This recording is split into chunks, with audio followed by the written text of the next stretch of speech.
அனைவருக்கும் வணக்கம். எங்கள் ஊரில் விஷ்ணு துர்க்கைக்கு வந்து ஆடி வெள்ளிக்கிழமை அன்றைக்கி 4வது வெள்ளிக்கிழமைங்க பால் பண்ணுறாரு பாருங்க பூசாரி. அருமையான அபிஷேகம். எல்லாருமே இருந்து பார்த்தோம். ஒரு 30-40 பேர் உட்காந்துட்டு சாமி வந்து கும்பிட்டுங்க. 4வது வர வெள்ளிக்கிழமை பால் முடிச்ச உடனே தயிர் அபிஷேகம் பண்ணுறாரு.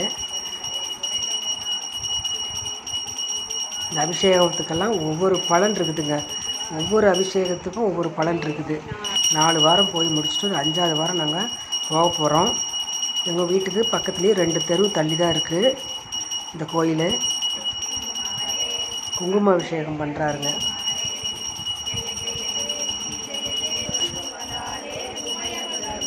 தேன் அபிஷேகம் இது.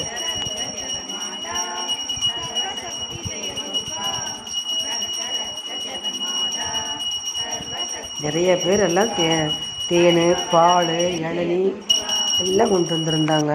பாருங்க, இளநீ அபிஷேகம் பண்ணுறாரு.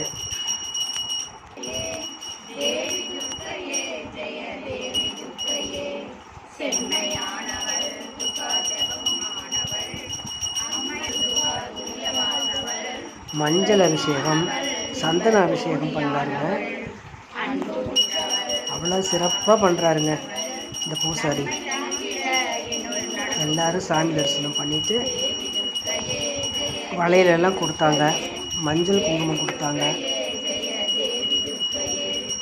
நானும் வளையல் மஞ்சள் எல்லாம் வாங்கிட்டு போயிருந்தேன். தாலி சரடு குங்குமமெல்லாம் வாங்கிட்டு போயிருந்தேன். நிறைய பேர் வாங்கிட்டு வந்திருந்தாங்க. ஒரு பெரிய தட்டைக்கூடையில் போட்டு கொடுத்துட்டாங்க. ஐயர் வந்து எல்லாத்துக்கும் கொடுத்தாருங்க. வீட்டுக்கு பிரசாதமெல்லாம் கொடுத்தாங்க. இந்த பிரசாதமெல்லாம் வாங்கிட்டு வீட்டுக்கு 1 மணி 1:30க்கு தாங்க வீட்டுக்கே வந்தோம்.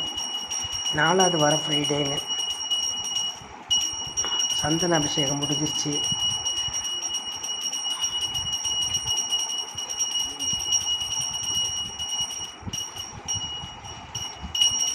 இது எலுமிச்சம்பழத்தை வந்து பிழிஞ்சு வச்சுருந்தாங்க. அதை வந்து சாமி மேலே ஊற்றுறாருங்க. அது ஒரு அபிஷேகம். திடீர்னு யாரோ பால் எடுத்துகிட்டு வந்துட்டாங்க. அந்த பாலையும் வாங்கி அபிஷேகம் பண்ணிட்டாரு.